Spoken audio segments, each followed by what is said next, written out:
जींद में रविवार को होने वाले विवाह योग्य अग्रवाल युवक युवती परिचय सम्मेलन की तैयारियां पूरी हो चुकी हैं। इस सम्मेलन की तैयारियों के लिए आज दिन भर श्याम वाटिका यानी श्याम गार्डन में टेंट आदि लगाने का काम चलता रहा। इस दौरान इस परिचय सम्मेलन के आयोजक राजकुमार गोयल और उनकी टीम ने दिन भर यहां डेरा डाले रखा और यहां पर तैयारियों का जायज़ा लिया और दिशा निर्देश देते हुए तैयारियों को पूर्ण करवाने का काम किया। यह परिचय सम्मेलन अपने आप में इस बार ऐतिहासिक होने वाला है। पहली बार कोई ऐसा परिचय सम्मेलन होने वाला है जिसमें 1000 से ज़्यादा युवक युवतियों के बायोडाटा आए हुए हैं और इस बार 1000 से ज़्यादा लोग परिचय सम्मेलन में सीधे मंच पर आपको नज़र आने वाले हैं। यह परिचय सम्मेलन अपने आप में बहुत कुछ कहने वाला है और इस अवसर पर आयोजक संस्था ने बहुत से प्रयास किए हैं और कुछ ऐसे प्रस्ताव भी लेकर आई है जिनसे परिचय सम्मेलन और ज़्यादा ऐतिहासिक हो जाने वाला है। सबसे बड़ा प्रस्ताव यह है कि वह रिश्ते आयोग यानी कि सरकार वह चाहते हैं कि सरकार रिश्ता आयोग बनाए और हर घर से डाटा इकट्ठा किया जाए कि किस घर में कितने बच्चे किस उम्र के हैं और कुंवारे बैठे हैं जिनका रिश्ता हो जाना चाहिए। इससे इनका मानना है कि अगर सरकार ऐसा कदम उठाती है तो रिश्ते करने में काफ़ी आसानी होगी और इस प्रकार के परिचय सम्मेलन भविष्य में करवाने की ज़रूरत नहीं पड़ेगी। इसके साथ ही एक प्रस्ताव यह भी है कि महिला को शादी के बाद अपना सरनेम न बदलना पड़े। इसके लिए भी इस बात का प्रस्ताव पास किया जाएगा ताकि भविष्य में किसी महिला को किसी प्रकार की दिक्कतों का सामना न करना पड़े और अपने डॉक्यूमेंट में कुछ भी चेंज न करवाना पड़े। इस प्रकार के प्रस्तावों से बहुत कुछ बदलाव आने वाला है।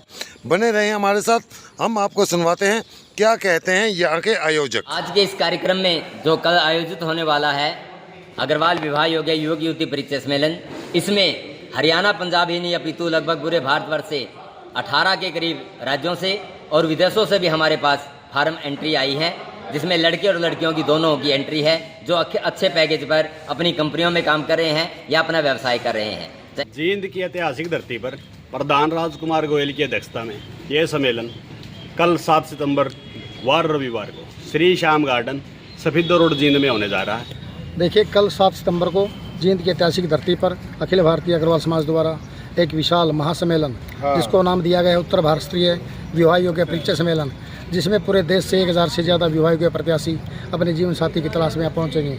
करीबन 17 राज्यों से हमारे पास एंट्रियाँ मिली हैं, 1000 से एंट्री हमारे पास पहुंची हैं, विदेशों से भी एंट्री आई हैं। कल का एक महासंगम होगा जिसमें पूरे देश से यहाँ तक विदेशों से भी विवाह योग्य प्रत्याशी पहुँचेंगे और अपने जीवन साथी की तलाश करेंगे। ये हमारा कोई पहला समारोह नहीं है। पिछले 25 साल से हम इस प्रकार के अनेकों सम्मेलन कर चुके हैं। दर्जनों सम्मेलन हमारे द्वारा किए जा चुके हैं। इन दर्जनों सम्मेलनों के माध्यमों से हज़ारों प्रत्याशियों के फार्म हमारे पास आ चुके हैं और सैकड़ों रिश्ते मैच्योर हो चुके हैं। कल का संगम एक महासंगम होने जा रहा है क्योंकि काफ़ी पढ़े लिखे लोग, काफ़ी बड़े स्टेटों के लोग, दूसरे देशों से भी हमारे जो प्रत्याशी हमारे बीच में आए हैं और हमारे को लगता है कि सम्मेलन आज तक का एक ऐतिहासिक सम्मेलन होने जा रहा है। तो देखिए, ये जो परिचय सम्मेलन है इसमें 4 राज्यों के मंत्री और विधायक पहुंचेंगे।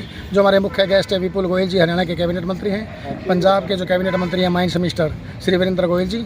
इसके अलावा जो बदायूं यूपी से विधायक हैं श्री महेश चंद्र गुप्ता जी और दिल्ली के शाहदरा से जो विधायक हैं गोयल साहब, ये चारों हमारे मेन गेस्ट हैं। इसके अलावा दर्जनों राष्ट्रीय नेता हमारे बीच में पहुँचेंगे।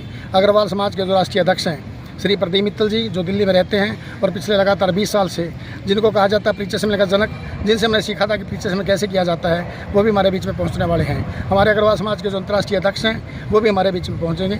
अग्रवाल समाज के जितने भी राष्ट्रीय अंतर्राष्ट्रीय अध्यक्ष हैं वो हमारे बीच में पहुँचने वाले हैं। देखिए, कल जो ये परिचय सम्मेलन होने जा रहा है, जहाँ इसमें एक तरफ दर्जनों या मैं कहूँगा सैकड़ों रिश्ते मैच्योर होने वाले हैं, वहीं काफ़ी बड़े बड़े जो प्रस्ताव हैं वो भी इसमें पारित किए जाने वाले हैं। हमारे एक प्रस्ताव है जो अग्रसेन जयंती है उसको राष्ट्रीय पर्व घोषित किया जाए। पिछले लगातार 25 साल से मैं लड़ाई लड़ रहे हैं। कई साल पहले जो केंद्र सरकार ने प्रस्ताव स्वीकार भी कर लिया था और जो सुझाव प्रस्ताव पारित किए गए थे उनमें हमारा सुझाव भी शामिल था, लेकिन आज तक मांग अधर में लटकी पड़ी है।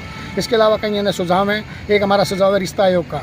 हम कहते हैं कि देश में रिश्ता आयोग बनाया जाए। रिश्ता आयोग का मतलब है कि पूरे देश में डाटा एकत्रित किया जाए कि हर घर में कितने बच्चे हैं। हमारा कहना ये है कि अगर रिश्ता आयोग बनता है और सरकार रिश्ता आयोग की रिपोर्ट पेश करती है तो वे जो आंकड़े हैं वो चौंकाने वाले होंगे और सरकार को पता चलेगा कि हर घर में विवाह योग्य रिश्ते अटके पड़े हैं जिनकी उम्र 30-30, 40-40 साल हो गई है, लेकिन उनके समय पर रिश्ते नहीं हो पा रहे हैं। अगर रिश्ता आयोग बनता है तो उसके बाद सरकार चिंतित होगी। आज सरकार को कोई चिंता नहीं है। हमारे समाज में 30-30, 40-40 साल की हमारी बहनें घरों में बैठी हैं, उनके हाथ पीले हो जाने चाहिए थे, लेकिन उनके हाथ पीले नहीं हो पा रहे हैं। ये समस्या सरकार को दूर करनी चाहिए, लेकिन हमारे जैसे जो युवा हैं अपने काम धंधे छोड़कर इस काम में लगे हुए हैं। पिछले 6 महीने से हम इस काम को कामयाब बनाने में लगे हुए अपने काम धंधे छोड़कर। हमारी सरकार से मांग है कि रिश्ते आयोग का गठन किया जाए। रिश्ते आयोग का गठन करने के बाद इस समस्या को दूर करने के प्रयास किए जाने चाहिए। इसके अलावा एक हमारा जो कल का प्रस्ताव है, वह प्रस्ताव ये है कि जो लड़कियां हैं शादी के बाद वो महिला बन जाती हैं और अपना सरनेम बदल देती हैं। हमारी ये मांग है कि जो महिलाएं हैं सशक्तिकरण को बढ़ावा देने के लिए शादी के बाद महिलाओं को अपना सरनेम नहीं बदलना चाहिए। अगर उसका गोद पहले बंसल है तो शादी के बाद भी उसको बंसल रखना चाहिए, क्योंकि उसके जितने भी डॉक्यूमेंट हैं 10वीं के, 12वीं के, PhD, MPhil उसने की है, सभी डॉक्यूमेंट उसको बदलने पड़ते हैं। बाद में जब वो पासपोर्ट में दूसरे देश में जाती है तो भी उसको डॉक्यूमेंट बदलने पड़ते हैं। वो अपनी पहचान खो देती है और स्थिति जब गंभीर हो जाती है, जब उसकी दूसरी शादी होती है, तो उसको बार बार अपना सरनेम बदलना पड़ता है। हमारा कहना है कि जिस बाप के वो पैदा हुई है उसी बेटी का जो सरनेम है वही सरनेम आखिर तक जाना चाहिए।